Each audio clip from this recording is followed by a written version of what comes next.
So, we were having a conversation. We had more thoughts and more questions. Mm-hmm. We weren't finished.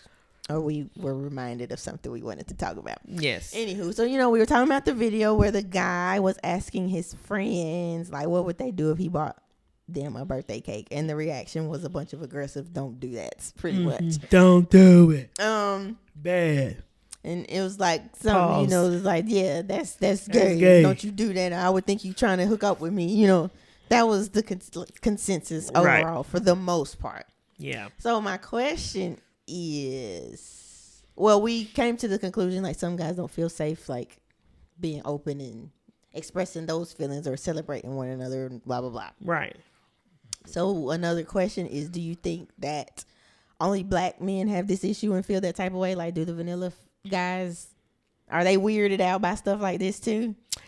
I would say not in my experience of seeing the other guys I guess interact with each other. Got you. I believe that they are more free. I think so too. From for the most part, majority. Like they are definitely more free. They'll jump into bed with each other, spend the night, like all of the things.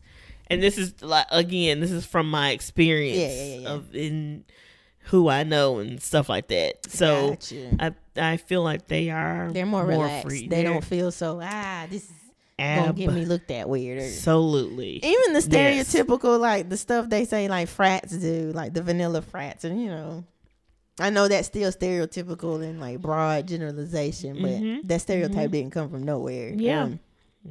They do seem more relaxed and more chill to explore all the things with their friends. Okay. Why do you think? What's the issue? They even joke. Yeah, I'm about to say they do gay stuff and like for humor, and they just be just fine. They find it hilarious. So like they're super comfortable doing the stuff. Yeah. And it's never like, it's like, that's hilarious. Right. Exactly. So I know we were wondering like, what is the issue? Like, why do they feel why are they so much on the defense or whatever? And then for black men, like why is it different, and why are they so like, no, don't do that, that's gay? And so then as I was talking, I had another question. Like in the episode, we were wondering why, and you remember when I was saying it was to me, it was based off who they grew up around and just generationally. Like they were, that's just what was passed down. Yeah, what was passed down, what they knew not to do that. Or not to do certain stuff. Or can be looked at as. It's like they learned it from their daddies or the people, or even the ladies. Like, they enforced the lesson. It's like, but where did this come from? Right. So then, thinking of that, then I have a question.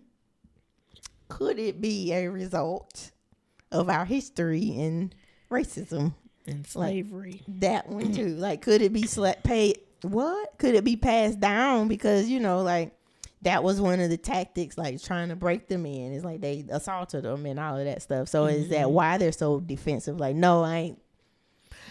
You ain't about to do this to me. I'm not doing. I'm. It's like they feel the need that can resemble. Yeah, it's like they feel the need to defend their masculinity because in some cases it was taken away from them. That makes me think about and you know what? I think so. I think that could be some of it. Yeah, like even like when we talk about generationally being passed down.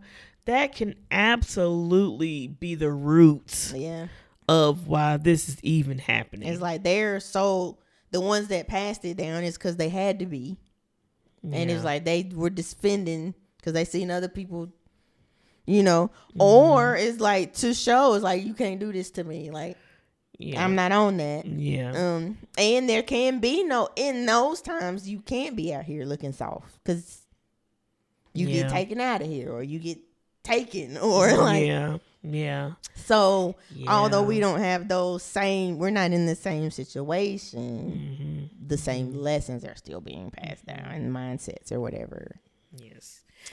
For the ones that don't really know what we're talking about, back in slavery days, a lot of black men were broken in.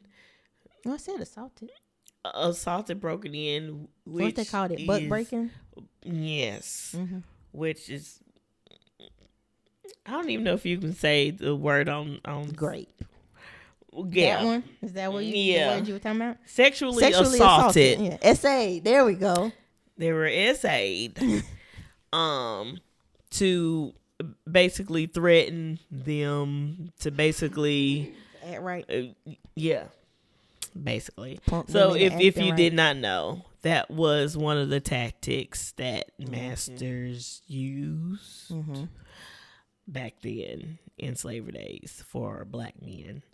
So, again, that could be why they're defending their masculinity so hard. It is a trauma response to the roots of where it started from. Yeah, and that's why maybe that's why we were like, well, why? And then you got to put the puzzle pieces together. Right. So it's like, even though that's not the case anymore, well, that's not. It's not happening anymore, but that's not the situation. But we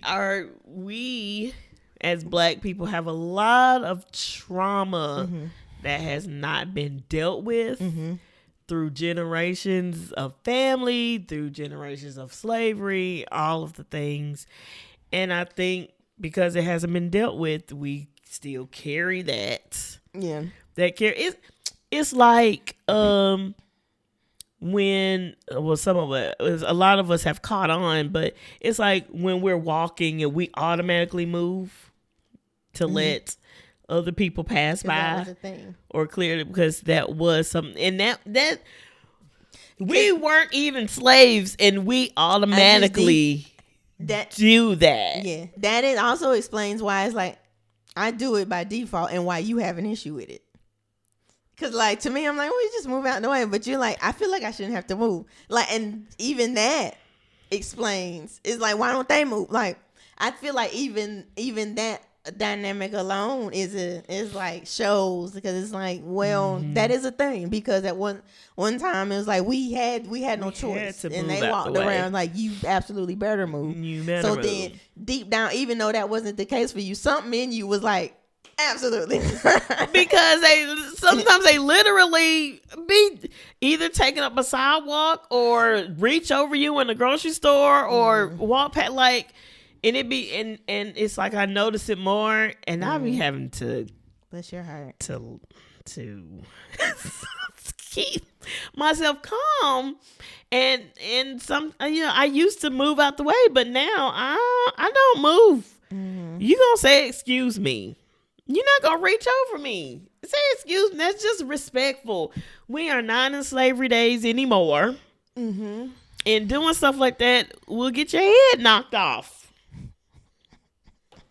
I'm just saying. Okay? It just be respectful and stop acting stupid.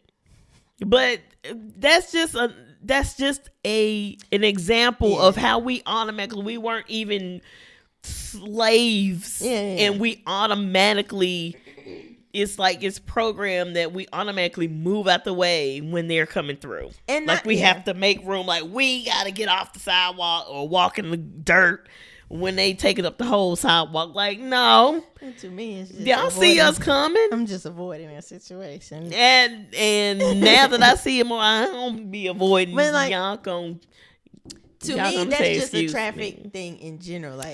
I'm like, wow, I didn't think about that. Why y'all not thinking this is a traffic thing? I shouldn't be. You're right. And that's why I don't push back.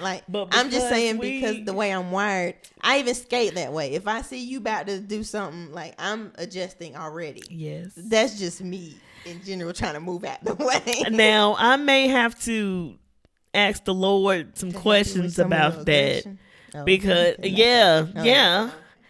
because I'm just kind of like, well, Lord, I know vengeance is yours. Yeah. It's like, do I? Can I cut up or not? Pull respect? Do I need to still operate and like, to keep the peace, let me just move to not make people feel some type of way. Let me just do this. It's like, I feel like you shouldn't have to do that. Yeah, I feel like I'm just kind of like, because then letting people just do whatever they want. The idea, and they're going to continue to think it's okay to move how they move, and if you just move out of, I get it. Yeah, like what? Yeah, but and not just with the moving out of the way on the sidewalk or the trying to defend and prove you're not soft. It's like a lot. I feel like a lot of the things that we've been taught in mindsets and patterns and all that we've passed, that have been passed down, that we just think of as normal. Mm-hmm. Or it's like, well, we just need to do this because that's the way it needs to be done. I feel like a lot of those, whether we know it or not, probably came from, it's like they were trying to stay alive. Yeah. They were just trying to survive. So they had these rules in place for themselves. And it's like, but we just see it, oh, this is what we're supposed to do. Not knowing that's where it came from. That's where it came from. And that's crazy. That's crazy how all that just came together. Yeah, that's crazy. Yeah. Yeah. That's so sad.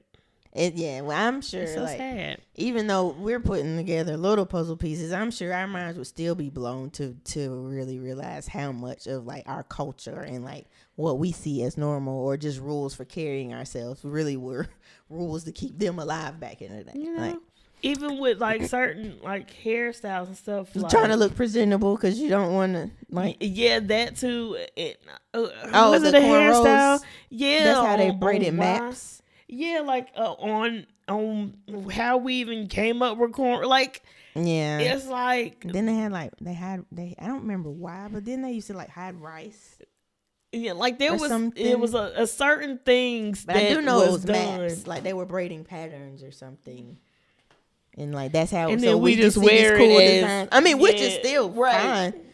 Be proud of your culture. That's that. I feel like that's a. We gonna take that back. Shout out to our intellect, and then also that expresses our creativity.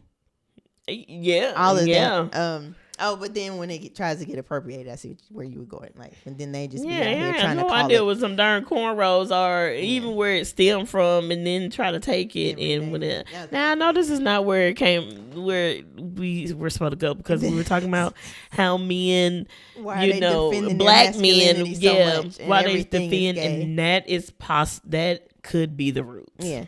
Cause then like I was saying, like just trying not to look soft in general, cause it's like being soft out there back in the day could have got you probably unalived. Or even or nowadays people are like, you can't just, like you were saying, men can't be soft. Like, you gotta be men. It's like there's a reason why they feel like they can't, and maybe it's a safety mechanism. Because matter of fact, I did hear it, because I know we be like trying to get a guy's perspective on stuff. Yes. I was watching something. It was to hear more of the comedian. He was having a more serious conversation because he was not affectionate for a while. He's got a daughter and a wife, and he was like that was an issue. And it's like even when he was just out with his wife, she wanted to hold his hand, and he's like scoping the scene. And he walking like, make sure you're inside. He's like he was always on defense. He's like because I come from the hood, like you can't get caught slipping. So like I kept that. So now it's like she just wants to go for a stroll hand in hand, and I'm like, no, somebody just in la la land. And I'm trying to make sure ain't nobody about to run up on us, And he was like, he had to learn, like unlearn, and get used to like the affection thing. He's like, because I never wanted to be seen as soft, because getting soft, being perceived as soft will get you caught up, and you get caught lacking. So like maybe some of the toughness or the excessive masculinity is a safety mechanism. So it's like, at some point, somebody needs to help them find the balance. And then that's why what I was saying is like, find you somewhere safe. Like your girl, your wife should be a safe spot. Yeah. Or if you're not all your homies, like find that one. Like David had Jonathan. Like, Paul had, was Barnabas or somebody, like Jesus had his 3. Like, find you somebody where you can be soft. Then let's not call it soft. Find somebody you can be safe with, because living on the defense like that all the time, everywhere, It's not healthy. And if you got to be that way with your boys, like you just can't never feel that you should find you a whole nother set of friends, honey. Yeah. You should find another set of friends. If you can't even be safe with your boys, or you get picked on because you're doing something that may seem like it's soft or girly or whatever, like you don't need those type of friends. Find you somewhere, some outlet, some person. Mm-hmm. At least you need some safe spot, safe space. Absolutely. Yeah, that's crazy. But yeah, I wonder what else, and maybe that could be another conversation. But what stuff we see as normal or actually trauma responses from slavery and racism can't come from slavery and racism? Yeah, absolutely. I didn't watch the whole video. I think I saved it, but I think matter of fact, yes, this is just one. I did watch enough of it to get the idea. There was this lady, I think she was one of Steve Harvey's daughters has a podcast. Okay. She had somebody on and she was talking about how even, like these unique names that black people would typically have, even that comes from, because she's like, the slave masters or what it stood for. It's pretty much for identifying your folks. You can ask, is Shaniqua at this plantation? Mm-hmm. And like, because ain't nobody named Shaniqua, there could be an easy yes or no. You just say Mary. How I'm gonna track you down when it's 50 Marys across all these? Yeah. So it's like even that is we don't know, and people be like making jokes, Shaniqua, and they find like the ghetto names, but it's like once upon a time, like they created these unique names, or like the combination of both parents, like they created some unique names so they could always be able to track down their folks. So like if you get free and now you trying to go to your folks, you know where to go because you know exactly. Because if wasn't nobody else named you can go find. And I was like, wow, because we be looking at some of these names, and then it's, the stereotype people like to pick on, like, black people's in them. Some of these names. You be going overboard. Some of these names. Overboard. But just even you wondering, like, why do black people have more creative names than just the basics all the time? And it's like, even that. And I'm like, now that is crazy. Now I did what I thought you was about to say, but that's neat. I never heard that before. But what I thought you were about to say was some of the last names of us, our black people, came from either like maybe what their labor was, their plantation. Came from the person that was over the plantation, whatever, or like what their job was or something like that. So I'm just gonna call it like Smith. Yeah. So that was some news to me. It's a lot of stuff. I wonder that could be a conversation. We may. It would take some research. Yeah, we definitely have to do some research on that. But that'll be an interesting conversation on what has come from those times, that stuff that we do today that has come from those times that we don't even realize we still doing. Yeah. But yeah, we catching on. Darn it, and we fixing it, and I'm glad we are. So for sure. But yeah, we just wanted to continue that conversation because we had more thoughts. Mm-hmm. And we had a light bulb moment. We was asking the fellas, why y'all act like this? And then we like, why y'all act like maybe this is why. Maybe it's a deeper issue than just not wanting to look. Yeah. Hey. Y'all let us know what y'all think on any of that. Let us know. Like, do you think it's only black guys that are super defensive like that? If so, where do you think that comes from? Do you think it's a trauma response passed down, or like what do you think on all the things? Yeah, because I haven't had experience with Asians or Mexicans or anything like that, and if they feel that way, I feel like the ones that do is they grew up around black people. Yeah. Yeah, because I was gonna say that about the vanilla folks too. When they don't be like that, I was like, the ones that grew up around us is probably be like, oh, pause, that's gay. Yeah. But it's like you said, it goes back to who you're around and who you know. And then they don't even know why. That's just the culture they were around and stuff. That's crazy. Yeah. Yikes. Yeah. That's crazy. Yeah. Y'all let us know in the comments what y'all think. Yep. All right. Bye-bye.